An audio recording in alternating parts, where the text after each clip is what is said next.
Občinski svet občine Mirna Peč se je na seji maja 2007 odločil za izgradnjo nove osnovne šole z vrtcem in športne dvorane, tako pa so danes slavnostno prerezali trak. Nanjo so ponosni tako učenci kot starši. Ja, šola mi je zelo všeč, je velika, nova, je vse drugače, stara je bila že nekoliko podrta, je bila že uničena. Meni je zelo super, tako mi je všeč izgled in bi rada hodila vanjo, ampak sem že preodrasla. Zelo sem vesela, da je otvoritev šole pa zelo lepa, polna pestrih barv. V šoli imamo trenutno 14 oddelkov in 258 učencev, v vrtcu pa 9 oddelkov in 152 otrok vključenih. Odprtja so se udeležili tudi družinski člani mirnopeškega rojaka, po katerem šola nosi ime.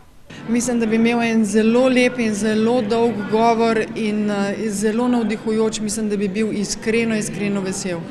Šolo z vrtcem je novomeški CGP gradil od junija 2011, zaključili pa so jo julija letos. Športno dvorano želijo zgraditi v letu 2013, kar bo sicer težko uresničljivo. Mislim pa, da bomo poskušali nekako do konca mandata se potruditi. Zavisi pa tudi, kako bomo uspeli tudi na občini zagotoviti neke dodatne vire. Predvsem imamo v mislih tukaj nekako nadaljevanje oziroma, da bi čim več naredili tudi pri sami industrijski coni in tukaj dobili večje število investitorjev. Ministrstvo za izobraževanje, znanost, kulturo in šport je za projekt namenilo dobrih 40% denarja, državna sekretarka pa ima za učence posebno željo.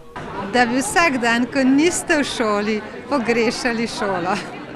Skupna vrednost naložbe, vključno s stroškom odkupa zemljišč in projektne dokumentacije, je nekaj več kot 6 milijonov 430 tisoč evrov, strošek športne dvorane v drugi fazi pa je ocenjen na dobra 2 milijona evrov.